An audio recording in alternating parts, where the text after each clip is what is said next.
Okay, well, today we're going to talk about fasting and autophagy. So hopefully you guys will learn a lot. You'll come away with a lot of good information from today.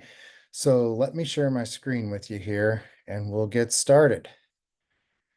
Okay, so first things is what is autophagy? Autophagy is the natural process by which the body cells are recycled, and it basically takes the unneeded or damaged parts of themselves and creates new parts and provide energy and survival for the cell. Okay, all this goes on inside the cell. Now that's called autophagy. So when you start having problems with autophagy, that's like things are getting gummed up in the cell, okay? So just remember that. And then we're really gonna go through this and hammer it so you guys understand this. Another thing is autophagy is the major catabolic process, which basically cells degrade and recycle damaged macromolecules and organelles, okay? So basically, this is going to help with the aging process. This is going to help renew things. And so I'm going to get into it and I'm going to show you what we do genetically when we test for these. Here are three genes we look at. So we look at these, they're called ATG genes. And these three genes, if things are yellow or red, that is not good. So this person would be prone to having SNPs. These are called single nucleotide polymorphisms towards autophagy. That just means they're going to struggle with blood sugar over here, insulin levels, and hemoglobin A1C. So what does this lead to initially? It's going to lead to initially metabolic syndrome or type 2 diabetes. And then later it's going to lead to neurodegenerative disorders like Parkinson's, MS, or Alzheimer's. And then eventually it can go to cancer. Okay, so this is not good. So metabolic syndrome is the gateway to all diseases. So that's why we want to have reduced sugar, blood sugar. That's why intermittent fasting works, at least 12 to 15 hours. And that's why exercise works, because it all helps with autophagy and cleaning the cells. So what's that look like on a cellular level? So here it is. These are when we test genes and they come back like we just showed you, what happens is you have a cell here, and what it does is it grabs all the cell debris, mixes it with a lysosome, which breaks it down and gets rid of it and then recycles everything. And that's what cell autophagy is. So if you can't do this process, you end up with neurodegenerative diseases, aging, heart disease, inflammation, basically, developmental disorders in children, type 2 diabetes, insulin resistance, basically metabolic syndrome, fatty liver, and cancers. So it used to be if someone had a fatty liver, it was because they were an alcoholic or they drank too much. Now we're finding out it's sugar.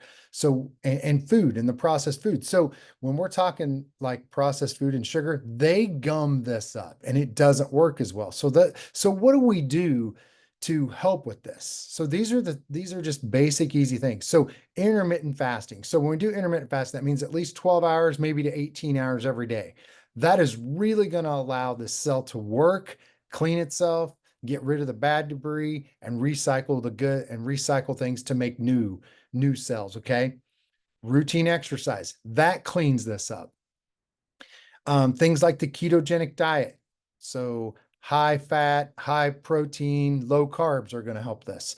And then, there are medications and supplements, and one of the medications you guys might know is metformin. And then the supplements there's D-chiroinositol and myoinositol. Those are supplements, and we'll talk about those later. So anyway, this is how it works. This is autophagy. And these are the things it leads to right here. Let me show you. If it doesn't work, these are the things it leads to: the neurodegenerative diseases, aging, heart disease, developmental disorders, type 2 diabetes, insulin resistance, fatty liver, and cancers. So we want this working really well. We want autophagy working really well. Okay. So when we do fasting, say we fast, here's how that works. Fasting and autophagy have several health benefits. Okay. So it reduces heart disease and diabetes and cancer. I think, how come no doctor is talking about that? How come when you go in to see your primary care doctor, he's not talking about that? They should be talking about that. um, improved cellular health and function, enhanced metabolic flexibility. So, I talked to a patient earlier today and she's like, oh, I can't go 2 or 3 hours without eating. Well, that's because she's used to eating so much and sugar and all that stuff that her autophagy is not working right, and that cell's not getting the sugar, and she feels like she's going to pass out if she doesn't eat every 2 or 3 hours. Look, guys, I'm going to show you something here a little bit, how long the longest fast was in the United States, and it's gonna blow your mind. But anyway, it's gonna help you maintain a healthy weight and better insulin sensitivity, which is good. Reduced inflammation and oxidative stress. How many people have high blood pressure or high cholesterol, and how many people are taking steroids just to get rid of pain? Protection against neurodegenerative diseases. How many people have MS, Parkinson's, and Alzheimer's?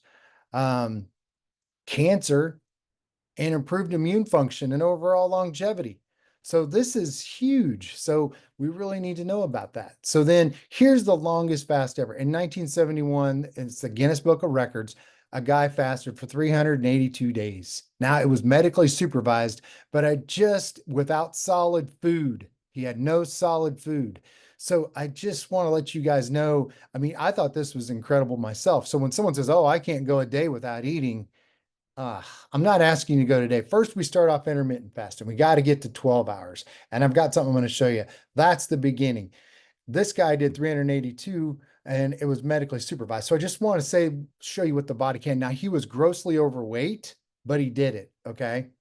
Um, so the length of the fast depends on the type of fast and the person's goals. So I'm going to walk you through this, and this is what I give to my patients. So intermittent fasting, we want to start off trying to do 13 to 15 hours. Now, what that does, releases human growth hormone and starts the fat burning, and you start increasing ketones and you get improved energy and focus. That's where it starts. Next, you get to about 17 to 18 hours. You start doing cellular detoxification, cellular repair, improved immune function, cancer prevention. Everything's starting to clean itself. At 24 hours, you're getting into the gut reset. Now, those people who have gut issues, heartburn, diarrhea, constipation, bloating, gas, all that good stuff, that starts to calm down, because guess what? You've given your GI tract a rest. And now those intestinal stem cells start to regenerate. You start to get GABA production. GABA production is what calms you down, relaxes you. Brain healing. So if you've had concussions or headaches or anything like that, now you start to feel better. And autoimmune healing. So all those people out there with autoimmune diseases eventually start to feel better. Example is someone with rheumatoid arthritis. They'll go without eating, and if they get around 24 hours, their joints will not hurt usually. They'll start to calm down. Okay.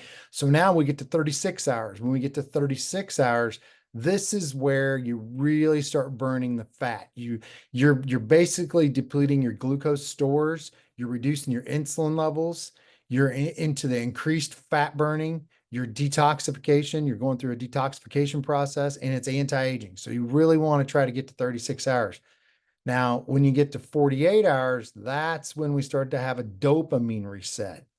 Dopamine's good for the brain, so it resets the dopamine receptors. So reduces anxiety, depression. It starts anti-aging, antioxidant production, and it increases human growth hormone by 500%. Okay. So now that's at 48. We get to 72. We're talking, this is where this is peak autophagy. Your immune stem cells are going crazy. Your musculoskeletal stem cells are going crazy. Chronic conditions start to heal. You start to feel better. Those autoimmune diseases like RA, anything like that, you start to feel better.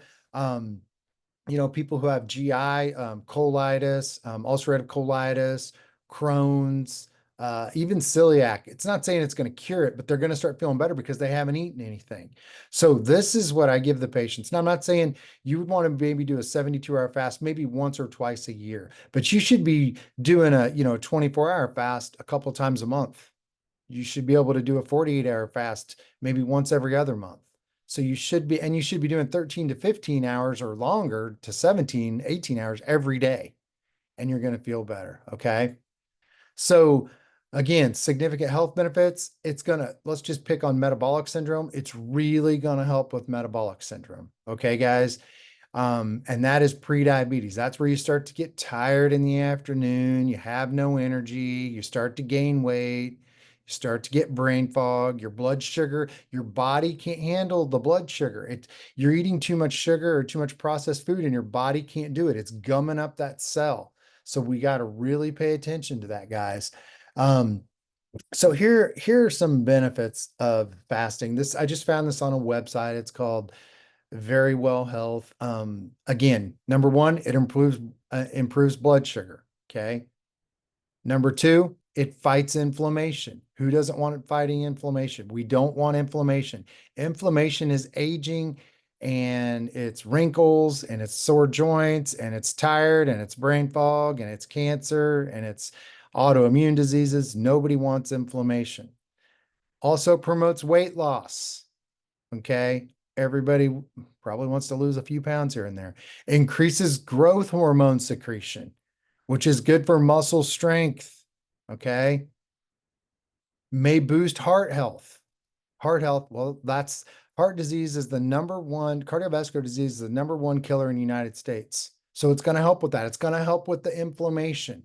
Okay. We don't want inflammation. When you go to your doctor, have them check your homocysteine levels. It's going to help with that. Homocysteine levels equals cardiovascular inflammation, and that is not good. May aid in brain function and prevent neurodegenerative disorders. So we don't want cognitive disorders. We don't want Alzheimer's. We don't want brain fog. So it's going to help with that. Also may help prevent cancer.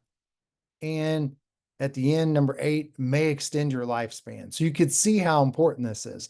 So I try to eat, at least 2 times a day, sometimes 1, mainly 3. I probably do, but I try to get in at least 2 to 3 times a week, right? Just 2 meals a day.